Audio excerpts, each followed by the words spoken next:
Halo Hamuna, hari ini Bangkang Movie akan berbagi alur cerita film dari Four Latas. Film ini bercerita mengenai dua orang sahabat dan putri temannya yang melakukan perjalanan kembali menggunakan mobil tua dari Spanyol menuju Mali untuk menemui temannya yang sudah dalam keadaan kritis. Namun perjalanan ini sangat sulit dilakukan karena harus melintasi gurun pasir yang sangat luas dan sudah menelan banyak korban jiwa. Sanggupkah mereka menuntaskan perjalanan ini? Sebelum itu, jangan lupa dukung channel kami dengan menekan tombol subscribe ya.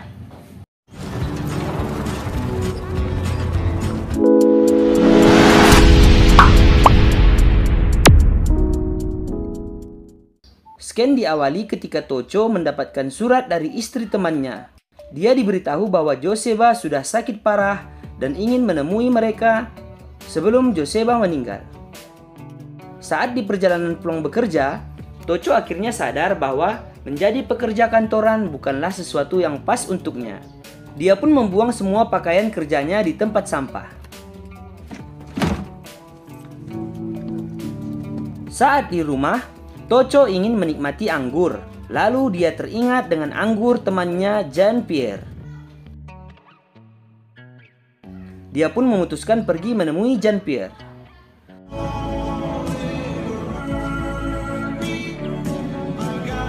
Tocho pun bertemu Jean-Pierre yang sekarang sudah menjadi pengusaha anggur.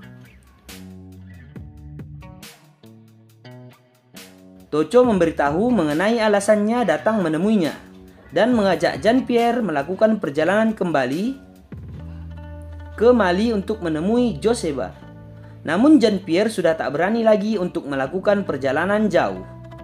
Tocho pun meminta Jean agar menuliskan surat untuk Joseba. Tapi teringat persahabatannya dengan Joseba, akhirnya Jean pun memutuskan ikut melakukan perjalanan bersama Tocho. Hello. Mereka pun pergi ke rumah Joseba untuk mencari tahu keberadaan teman mereka tersebut.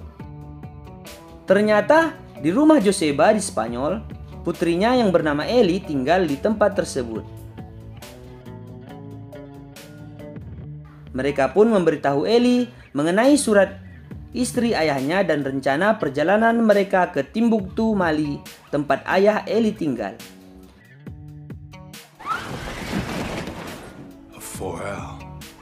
Eli memberitahu Tocho dan Jean mengenai mobil 4L yang disimpan ayahnya di garasi.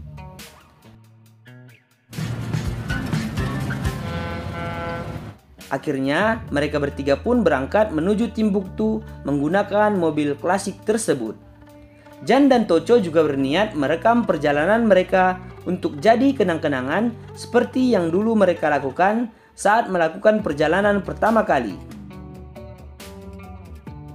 Mereka pun beristirahat semalam sembari mempersiapkan apa saja yang dibutuhkan untuk perjalanan esok hari.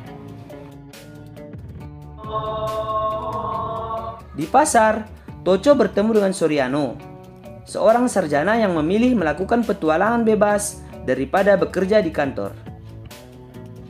Soriano ingin menumpang dengan Tocho dan teman-temannya, karena itu dia membujuk Tocho dengan ganja yang dimilikinya. Kebetulan Tocho sudah menjadi pecandu saat itu. Akhirnya Soriano pun ikut dalam perjalanan Tocho dan teman-temannya. Namun di perbatasan ternyata ada razia. Tocho dan Soriano yang sepanjang perjalanan terus menghisap ganja membuat mobil bau ganja. Anjing petugas pun berhasil mengendus ganja yang disembunyikan oleh Soriano. Ternyata Soriano lupa dengan ganja yang biasa disimpannya di celana dalam. Mereka pun dibawa ke kantor polisi perbatasan Spanyol. Soriano harus menyogok polisi di situ agar mau membebaskan mereka. Jean-Pierre yang kesal kemudian meninggalkan Soriano saat akan naik ke dalam mobil. Jean-Pierre pun memarahi Tocho dan memintanya mendengarkan perintah dari Jean-Pierre dari sekarang. Mereka bertiga pun melanjutkan perjalanan. Di jalan, Jean-Pierre mencoba banyak mengobrol dengan Ellie, putri Joseba, agar lebih memahami alasan kebenciannya terhadap ayahnya. Ternyata Ellie jadi seperti itu karena sudah ditinggalkan sejak usia muda. Jadi, membenci ayahnya adalah pelarian dari kejamnya dunia yang dihadapinya. Tocho yang tak sengaja mendengar obrolan dari mereka meminta maaf kepada Ellie karena terus bersikap kasar. Mereka pun kembali melanjutkan perjalanan dengan hati yang lebih lapang.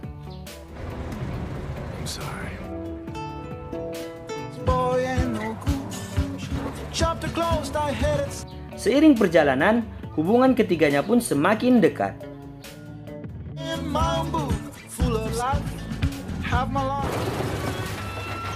Di perbatasan negara Aljazair, mereka harus melewati petugas perbatasan. Mereka pun menghadap kepala petugas yang ada di sana. Petugas itu menanyakan surat-surat dari mobil yang mereka kendarai. Karena mobil yang terlihat tua, petugas itu yakin mobil tidak akan memiliki surat-surat apapun. Jean-Pierre tahu itu hanya teknik petugas perbatasan untuk mendapatkan uang sogokan demi bisa melewati perbatasan, memberitahu bahwa dia membawa surat-surat mobil dan meninggalkannya di dalam mobil. Mereka pun pergi mengambil surat-surat mobil tersebut. Namun sesampainya di mobil, Jean-Pierre membuat sendiri surat untuk kendaraannya karena sudah menduga ini akan terjadi. Dia bahkan membawa printer sendiri tuh.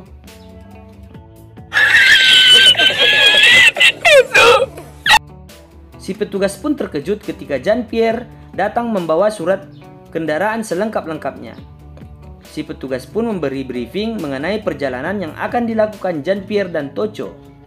Namun saat akan melewati pagar perbatasan, mobil mereka ditahan oleh si petugas yang tak senang karena tidak mendapatkan uang seperti yang diharapkan. Si petugas mengancam mereka tak akan bisa lewat selama berhari-hari sampai mereka paham harus memberikan sesuatu kepada para petugas perbatasan. Akhirnya mereka kembali bermalam di kantor perbatasan Aljazair. Besok paginya, Tocho terbangun lebih dulu dan melihat para petugas perbatasan belum datang. Tocho membangunkan Jean-Pierre dan mengajaknya menerobos perbatasan saat para petugas tidak ada. Mereka pun menerobos perbatasan Aljazair dan kembali melanjutkan perjalanan menuju Timbuktu.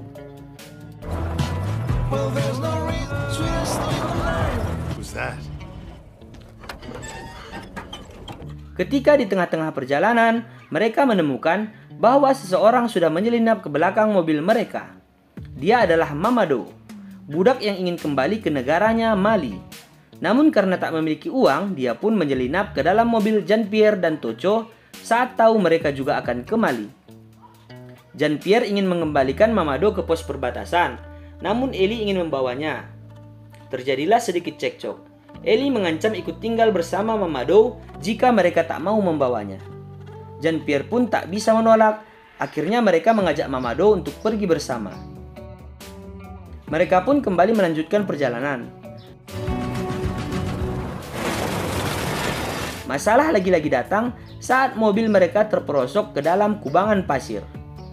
Mereka mencoba mendorong mobil namun tak berhasil. Dan Jean-Pierre yang masih kesal mengenai masalah Ellie dan Mamado terus marah-marah tidak jelas kepada Ellie yang mencoba mengeluarkan mobil dari kubangan pasir. Ellie pun akhirnya naik pitam dan mengajak Mamado untuk meninggalkan Jean-Pierre dan Tocho. Mereka pun menyerah mengeluarkan mobil dan memilih beristirahat terlebih dahulu.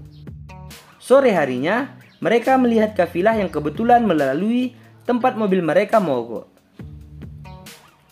Mereka pun meminta bantuan kepada kafilah tersebut. Akhirnya, mobil mereka berhasil dikeluarkan dari kubangan pasir. Karena sudah terlalu gelap, mereka memutuskan untuk bermalam lagi. Pemimpin kafilah tersebut menawarkan kif, semacam rokok kepada Pierre dan Tocho. Ternyata itu adalah obat yang bisa membuat Jean-Pierre dan Tocho langsung mengantuk dan tertidur lelap. Besok paginya, Ellie terbangun terlebih dahulu dan menyadari bahwa kafilah tersebut adalah perampok. Mereka membawa persediaan yang dibawa oleh Jean-Pierre dan Tocho. Nasi sudah menjadi bubur karena terlalu cepat mempercayai orang lain. Mereka kembali melanjutkan perjalanan dan berharap segera menemukan tempat yang bisa membeli persediaan selama perjalanan. Namun, karena itu adalah gurun pasir, tentu saja sulit menemukan tempat semacam itu. Sialnya lagi, mobil mereka kembali rusak. Kali ini mobil berasap karena kepanasan. Mamado yang kebetulan sedikit paham mengenai mobil mencoba memperbaiki mobil tersebut. Tapi lagi-lagi Jean-Pierre terus marah-marah tak jelas dan mengungkit bahwa semua yang terjadi karena kesalahan Mamado. Mamado yang tak tahan lagi berniat pergi meninggalkan mereka. Untung saja ditahan oleh Ellie yang merayu Mamado untuk bersabar. Jean-Pierre pun mulai merasakan demam karena terus berada di gurun pasir. Air mereka pun mulai menipis. Besoknya Mamado berhasil memperbaiki mobil yang rusak. Dan benar saja, Jean-Pierre akhirnya jatuh sakit. Mereka pun kembali melanjutkan perjalanan. Mereka pun menemukan sebuah tempat singgah. Namun Jean-Pierre menolak pergi ke tempat tersebut karena pemiliknya adalah orang yang pernah ditipu oleh Jean-Pierre dulu. Tocho pun terkejut dengan yang dilakukan oleh Jean-Pierre karena baru tahu sekarang. Tapi Tocho tahu bahwa Jean-Pierre tak akan kuat lagi jika perjalanan diteruskan, memutuskan tetap singgah di tempat tersebut. Mereka pun segera memasukkan Jean-Pierre ke dalam penginapan. Saat Tocho sedang bersih-bersih kendaraan, tiba-tiba Alain, pemilik tempat singgah tersebut datang dan menyapanya. Dan ternyata Alain masih ingat dengan Tocho, Joseba dan Jean-Pierre yang dulu pernah singgah di tempatnya saat melakukan perjalanan pertama kali. Tocho mengaku bahwa hanya melakukan perjalanan dengan Ellie dan Mamado dan sudah lama tak berkomunikasi dengan Jean-Pierre. Tocho langsung pergi ke kamar dan memberitahu Ellie juga Mamado bahwa Alain datang. Tocho mengajak yang lain untuk segera meninggalkan tempat singgah tersebut. Saat sedang berusaha mengisi minyak mobil, Alain mengajak Tocho mengobrol kembali dan memberitahu mengenai yang sudah dilakukan oleh Jean-Pierre kepadanya, sambil mengancam akan menghabisi Jean-Pierre saat menemukannya. Tocho pun semakin was-was dan bingung bagaimana mau keluar dari tempat singgah tersebut. Untung saja saat itu, Soriano datang ke tempat singgah itu bersama teman-temannya. Soriano juga berniat beristirahat di tempat singgah tersebut. Soriano langsung mengenali Tocho. Tocho memberitahu Soriano untuk menolong menyelamatkan Jean-Pierre. Namun Soriano menolak karena sakit hati kepada Jean-Pierre yang meninggalkannya. Tocho harus merayu dan menyogok Soriano agar mau melakukannya. Tocho meminta Soriano mengadakan pesta di tempat singgah Alain, agar Alain terlalu fokus dan menikmati pesta sehingga tak menyadari Tocho dan teman-temannya saat melarikan diri. Rencana mereka pun berhasil, karena Alain memang orang yang sangat suka menikmati pesta.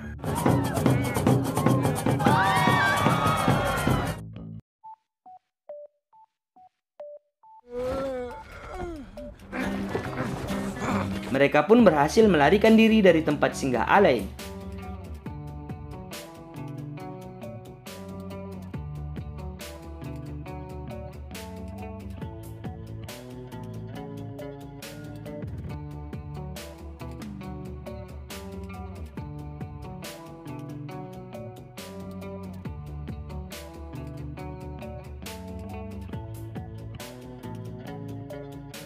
Masalah lain muncul saat mobil mereka kembali mogok. Sambil menunggu ada yang lewat, mereka pun bermalam lagi. Saat terbangun, Ellie tak melihat Mamado. Ternyata Mamado memutuskan pergi berjalan kaki untuk mencari bantuan agar bisa memperbaiki mobil mereka yang rusak. Namun Ellie sangat khawatir karena tahu mereka tak punya persediaan air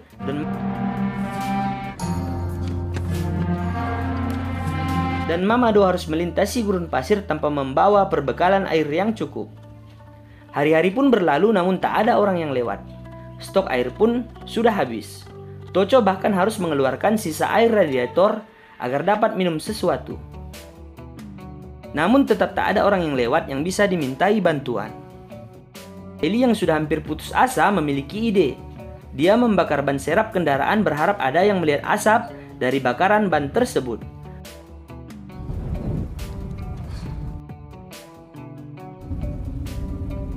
Benar saja, dari kejauhan Eli melihat sebuah kendaraan unik yang melintas dari kejauhan.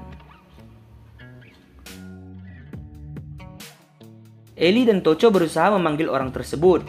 Untung saja dia mendengarnya. Orang itu pun datang melihat Tocho dan teman-teman. Untung saja orang tersebut membawa pasokan air.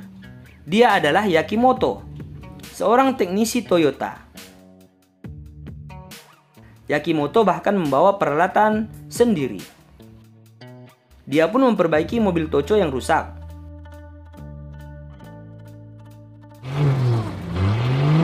Mobil pun berhasil diperbaiki.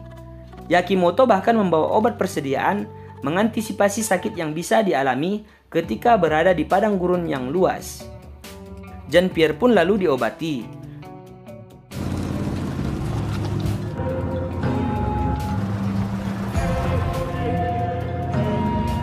Mereka pun melanjutkan perjalanan dan berpisah dengan Yakimoto. Di tengah perjalanan mereka menemukan Mamado yang tergeletak di atas pasir. Namun nyawa Mamado sudah tak tertolong lagi karena terlalu lama kehausan.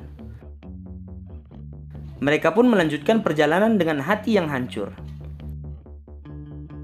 Akhirnya mereka menemukan kembali jalanan aspal. Tibalah mereka di Timbuktu. Mereka pun segera pergi ke rumah Joseba. Istri Joseba langsung mengenali Tocho, Jean-Pierre, dan Eli, putri Joseba. Tocho dan Jean-Pierre pun langsung menemui Joseba yang terbaring lemah di atas kasur. Joseba terkejut melihat kedua sahabatnya itu ada di depannya. Lebih terkejut lagi ketika melihat putri yang sangat dirindukannya Eli ada di depan matanya. Tocho berniat membawa Joseba kembali ke Spanyol dengan bantuan kedutaan besar Spanyol di Mali. Namun Joseba tak ingin kembali dan tetap di Timbuktu. Eli pun meminta Tocho dan Jean-Pierre menghargai keputusan ayahnya. Akhirnya Tocho, Jean-Pierre, dan Eli lah yang memutuskan untuk tinggal di Timbuktu, merawat Joseba sampai pulih. Dan mereka berniat memperbaiki kapal laut yang rusak, yang sudah dibeli oleh Joseba untuk dapat melakukan perjalanan bersama kembali.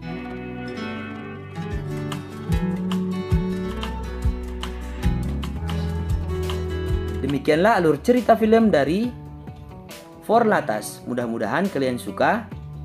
Jangan lupa dukung channel kami terus dengan menekan tombol subscribe. Sampai jumpa di alur cerita film lainnya. Assalamualaikum.